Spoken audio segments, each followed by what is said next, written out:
পুলিশও আসলো, পুলিশ ওদেরকে কিছু জিজ্ঞাসা করলো না, পুলিশ এসে ওকে ধরে নিয়ে চলে গেল। তিনটা ছেলে আসছিল বাবার কাছে, ওরা হচ্ছে বাবার সাথে ধস্তাধস্তি করা শুরু করে দিয়েছিল। তো আমি হচ্ছে এটাও দেখছি যে ওরা হচ্ছে কিছু একটা বাবার পকেটে ঢোকানোর চেষ্টাও করছিল। হঠাৎ করে দেখি পুলিশ এসে আমার বাবাকে ধরে নিয়ে গেছে, আর অথচ কিন্তু পুলিশ কিন্তু ওইখানেই ছিল।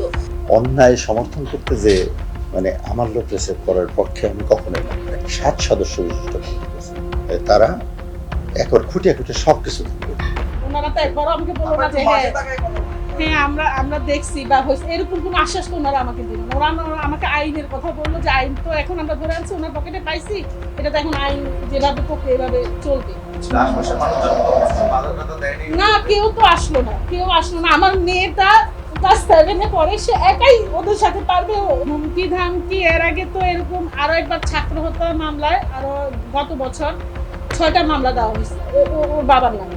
ছাত্র হত্যা মামলা 6টা মামলা, 5ই আগস্ট 4টা, 5টা, একটা হচ্ছে 4ই আগস্ট। ওই মামলা কারা দিছে এখন, ওটা তো হচ্ছে যে যারা মারা গেছে ওরা বাদী ছিল। এখন আমরা বলবো কিভাবে যে কে আমাদের নামটা ঢুকেছে, এটা তো আমরা কিভাবে বলবো? তো আমরা সন্দেহ করতেছি যে এখানে যে আজকের গতকালকে যে কাজটা করলো, ওরাই তো এই কাজগুলো করতেছে। আমার স্বামী যদি সত্যি তদন্তে এরকম কিছু পায় তো সেটা আমরা মেনে নিব, কিন্তু আমার যদি ফাঁসানো হয় সেটা তো আর আমরা মেনে নিব। তার তখন দেখাইছি, তখন দেখানোর পরে ওনারা নামাজে গেল, নামাজ থেকে এসে আবার দেখলো, দেখার পরে হচ্ছে ওনারা এখন বলতেছে যে চাঁদাবাজি মামলা আছে। তখন আমরা জানি যে ওর নামে চাঁদাবাজি মামলা আছে, তার আগে জানতাম। এখানে আমার হাজবেন্ড সমিতির একজন সদস্য, এখানে সমিতির একজন সদস্য আগের যে সেক্রেটারি ছিল নাসির উদ্দিন দুলাল, সে 2 বছর ধরে পলাতক। সে এই মার্কেটে আসে না, কারণ সে এই মার্কেটে কিছু দুর্নীতি করছে। দুর্নীতিগুলো যখন সবার সামনে চলে আসছে, সে তখন গা ঢাকা দিচ্ছে, 2 বছর আসে নাই। আমরা সন্দেহ করছি সে ইচ্ছাকৃতভাবে এখন আমাদেরকে এইভাবে বিপদে ফেলাই দিচ্ছে। নিচে আপনারা ফুটেজে দেখলেন যে পিছন থেকে একজন ওকে ডাক দিল।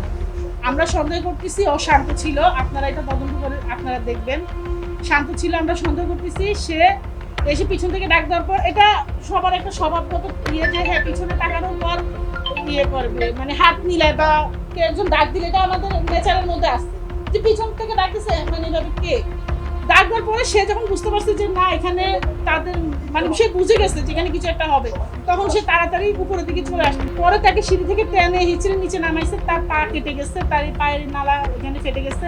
আমরা দেখলাম যে ওকে পকেটের মধ্যে কিছু ঢুকানোর চেষ্টা করতেছে, আর আমার মেয়েটা তাকে বাবাকে ছুড়ানোর চেষ্টা করতেছে। আমার মেয়ে ভাবতেছে বাবাকে হয়তো কি মারবে নাকি কি করবে, মানে কেন এরকম করতেছে। পুলিশও আসলো, যে শান্ত যে ছেলেটা প্রথম থেকে ধস্তাধস্তি করতেছিল সে পুলিশের পাশে তার হাত ঝাড়তেছে। আমি দেখলাম যে পুলিশের পাশে সে দাঁড়ায় আছে। পুলিশ ওদেরকে কিছু জিজ্ঞাসা করলো না, কাউকে কিছু বললো না, কিছু জিজ্ঞেস করলো না। আমার স্বামীকে উল্টা ভিকটিম হচ্ছে আমার স্বামী, তাকে ধরা হয়েছে, কয়েকজন মিলে ধরলো, তাকে ধরে পুলিশ নিয়ে চলে গেল। আমি তাড়াতাড়ি যে নিচে গিয়ে পুলিশকে জিজ্ঞেস করলাম যে আপনারা ওকে কেন ধরছেন, কি করছেন? পুলিশ বললো যে আমরা ওনার পকেটে ইয়াবা পাইছি, তল্লাশি করে ইয়াবা পাইছি। তো আমি পুলিশকে বললাম যে ইয়াবা যে পাইছেন আপনারা কিভাবে জানেন যে ওনার পকেটে ইয়াবা আছে, আপনাদের নিউজ তো বললাম আমরা এখানে ডিউটিতে ছিলাম, আমাদের এখানে ডিউটি ছিলাম, রাহুলের ছিল। তো ওনাকে যে ধরলেন, ওনার সাথে যে ছেলেগুলা ধস্তাধস্তি করলো, ফাড়াফাড়ি করলো, তো ওই ছেলেগুলাকে ধরলেন না কেন? ওই ছেলেগুলা কেন ওর সাথে এরকম করতেছিল, ওই ছেলেগুলাকে ধরলেন না কেন? ওই ছেলেগুলো তো ইয়াবা ঢুকাই দিতে পারে। বলো যে না আমরা ওইখানে যখন গেছি, পুলিশ আমাকে বলছে ওইখানে নাকি কোনো ছেলেকে ওনারা দেখে নাই ধস্তাধস্তি করতে, কিন্তু সিসিটিভি ফুটেজে আমরা স্পষ্ট দেখলাম ছেলেগুলো পাশে দাঁড়ায় ছিল। পুলিশ ওদেরকে তো কিছু জিজ্ঞাসা করতো যে কেন তোমরা ওকে ধরছো, ওনাকে কেন কি করছো, এরকম কেন করলো, এটা তো কিছু জিজ্ঞাসা, কিছুই তো করলো না। পুলিশ এসে ওকে ধরে নিয়ে চলে গেল। আমি হচ্ছে যে মানে 12টার দিকে দুপুর হচ্ছে আমি আমার বাবার সাথে ইবনেসিনা হাসপাতাল থেকে মানে ফিরতেছিলাম, তখন হচ্ছে আমার বাসার নিচেই আমি তো সামনে ছিলাম, হঠাৎ করে দেখি আমার বাবা চিৎকার করতেছে, বলতেছে যে আমার মেয়ে অসুস্থ, আমাকে ধরেন না, আমাকে ছাড়েন। আমি দেখি যে বাবা হচ্ছে দেখতেছে কি একটা ছেলে হচ্ছে বাবাকে হঠাৎ করে অনেক করতেছে, সিঁড়িতে অনেক করতেছে। এখন আমি হচ্ছে বাবাকে ছোটানোর জন্য গেছিলাম বাবার কাছে। এখন তারপর হচ্ছে আরো 2-3টা ছেলে আসছিল বাবার কাছে, ওরা হচ্ছে বাবার সাথে ধস্তাধস্তি করা শুরু করে দিয়েছিল। তো আমি হচ্ছে এটাও দেখছি যে ওরা হচ্ছে কিছু একটা বাবার পকেটে ঢুকানোর চেষ্টাও করছিল। এখন ওরা হচ্ছে বাবার শার্টও খুলে ফেলছে, আমার সামনে বাবাকে হচ্ছে সিঁড়ি থেকেও ফালাই দিছে। এখন তারপর হচ্ছে আমি তারপর যখন হচ্ছে মানে ভিড় হয়ে গেছিল তখন হচ্ছে মানে বা হঠাৎ করে দেখি পুলিশ এসে আমার বাবাকে ধরে নিয়ে গেছে, আর অথচ কিন্তু পুলিশ কিন্তু ওইখানেই ছিল, পুলিশ কিছু বলে না। তারপর থানায় যে দেখি পুলিশ বলতেছে যে ছেলে নাকি হচ্ছে ইয়া করছে, মানে ছেলেদেরকে নাকি দেখে নেই, মানে পুলিশকে মানে বাবাকেই নিয়ে গেছে। ওরা হচ্ছে বাবার পকেটে মানে কিছু একটা ঢুকানোর চেষ্টা করছিল, মানে আমি হচ্ছে এটা দেখছি, কারণ বাবাকে হচ্ছে আমি তো প্রথমে ভাবছিলাম যে বাবাকে হয়তো মানে মারতে আসলো, পরে দেখি না উল্টা বাবাকে হচ্ছে মানে বাবাকে নিয়ে করতেছিল।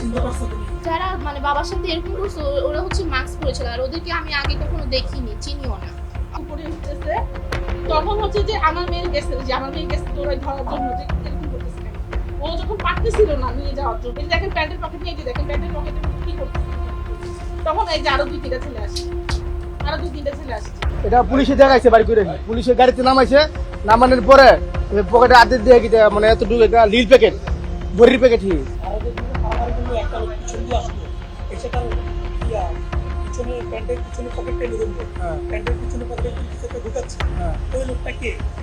এটা তো বলতে পারতেছে না, চিনি না তো। না আমি এটা চিনি না। আপনি কি দেখেছেন? আমি দেখছি মানে ধৈর্য মানে ভাষা শার্ট মাঠ খুলে লাইছে, বুঝলা, নিয়ে এসে গাড়ি ঢুকাইছে, গাড়ি তার আগে পুলিশ ধরার আগে দেখেন নাই কিছু? না, আগে সিভিল বেসে যেটা আসলো হ্যাঁ দর্শক ধরে নিয়ে গাড়ি ঢুকাইছে। হ্যাঁ এর তো চিনি না ভাই, এর চিন্তাছি না। গাড়িতে উঠেছে কি সিভিলের? পুলিশ সিভিল যে ছিল হ্যাঁ টানিয়ে নিয়ে গাড়ি ঢুকাইছে পুলিশে, পরে নামাইছে 2-3 মিনিট পরে নামাইছে একটা পুটলা, পরে হ্যাঁ কোথায় সেটা তো আমার পকেটে ছিল না, আমার হ্যাঁ ঢুকাই দিচ্ছে, যে আনছে হ্যাঁ আমার ঢুকাই দিচ্ছে। সিসিটিভিতে আপনি নিশ্চয়ই দেখছেন একটা লোক পকেটে না এটা আমি দেখি না। শান্ত মাস্ক পরা ছিল তো, চিনি নাই ভালো, খোলা বাইন অনেকগুলা কাউরে চিনতেন না যতজন ছিল ওরা? না। সিকিউরিটি গার্ডরা আপনাদেরই তো আমরা অ্যাপার্টমেন্টেরই তো ছিল। আমরা তো ভয় আগাইনি, ভয় ওনার কি অস্ত্র ছিল? দেখছেন অস্ত্র ছিল? ছোট ছিল না, তাহলে ভয় আগাই নাই সিকিউরিটি। ঘটনা কি দেখছেন? ঘটনা কি দেখছেন? ঘটনা তো মনে করেন এই লোকটা এদিক থেকে আইন, আচ্ছা আর একটা ছেলে দেখলাম লোকটা হাত মিলানির সাথে সাথে এদিক থেকে আরো একটা খোলা বাইনি, একটু দশটা দশটি হইলো, এই সামনে গেল আর সামনে থেকে পুলিশ আইল আর লইয়া গেল। আচ্ছা আপনার কাছে দেখে কি মনে হয়েছে যেটা প্ল্যান করা? পুলিশ যেহেতু ছিল মনে হয়েছে কিনা? পুলিশ আগে থেকেই ছিল। পুলিশ কতক্ষণ থেকে পুলিশের? আচ্ছা পুলিশের গাড়ি কি সবসময় এই জায়গায় থাকতো না কালকেই দেখছেন? তাকে বলেন ভালো মতো বলেন। না, প্রায় সময় তাকে তারা দশটা দশটি লেগে গেছে, আমি এর মতো অবস্থায় আমার ইনচার্জের বন্ধু তার এই জায়গায় নাকি তার পকেটে কিছু একটা না তখন তারা ভুল হয় তো কয়েকটা তখন যদি ঢুকায় দেয় কয়েকজন ছিল, তখন তো আমার ব্রেইনে তো কাজ করে নেই দেখি ঢুকায় দিয়ে ঠিক আছে। গতকাল এই ব্যক্তি আপনার পাশেই কর্পোরেট সম্মেলনের সামনে মেয়ের সামনে তার বাবাকে টানা হেঁচড়া করে নিয়ে যাওয়ার একটা ঘটনা। পরিবারের অভিযোগ তারা ব্যক্তিদের পকেটে ইয়াবা তারা ইয়াবা জোগাড় করে আপনার তদন্ত করছে। আপনাকে ধন্যবাদ। আপনি যে কথাটি বলেছেন এই বিষয়টি আমি জেনেছি এবং সাথে সাথে আমাদের সিনিয়র অফিসারকে ইনভলভ করে একজন এসি এবং একজন এডিসিকে ঘটনাস্থলে পাঠাই। তারা বিষয়টি চেক করার জন্য সিসি ফুটেজ যেটি আছে সেগুলো কাল দেখেন এবং আরও কিছু গুরুত্বপূর্ণ সিসি ফুটেজ সংগ্রহ করা প্রয়োজন ছিল। ওখানকার যিনি টেকনিশিয়ান ছিলেন তিনি অনুপস্থিত ছিলেন শারীরিক অসুস্থতার কারণে, ফলে আমি 7 জনের সমন্বয়ে একটা টিম করে দিই, যে টিমটি বর্তমানে আমি মাত্র কথা বললাম তাদের কার্যক্রম চলমান। আমরা এটি যাচাই করে দেখব যে তাদের তার পকেটে ইয়াবা ঢুকিয়ে দেওয়া হয়েছে কিনা, আর যদি এরকম ঘটনা ঘটে থাকে যে তার পকেটে ইয়াবা ঢোকানো হয়েছে তাহলে যারা ঢুকিয়েছে তাদের বিরুদ্ধে আইনগত ব্যবস্থা গ্রহণ করা হবে। এছাড়া মিডিয়াতে এরকমও কথা শোনা যাচ্ছে যে পুলিশ এই কাজটি করেছে। আমি আপনাদের কথা দিচ্ছি যে পুলিশও যদি এই কাজটি করে থাকে প্রমাণিত হয় তাদের বিরুদ্ধে যথাযথ আইনগত ব্যবস্থা গ্রহণ করা হবে। ওদেরকে চিহ্নিত করতে পেরেছি যে মানে ছিল বক্স যারা তৈরি করে টানাটানি সেই অপশনে ইয়ে ঢুকে যায় স্পষ্ট একেবারে ক্লিন দেখলাম ওকে এখন যদি চিহ্নিত করতে পেরেছি আচ্ছা, আমি আমি আমি এই মুহূর্তে এই বিষয় নিয়ে কথা বলতে চাচ্ছি না, যে কারণে আমার এই সিসি ফুটেজ চেকের কার্যক্রমটি চলমান। এটা শেষ হওয়ার পরে আপনাদেরকে এই বিষয়ে আমি কথা বলতে পারবো।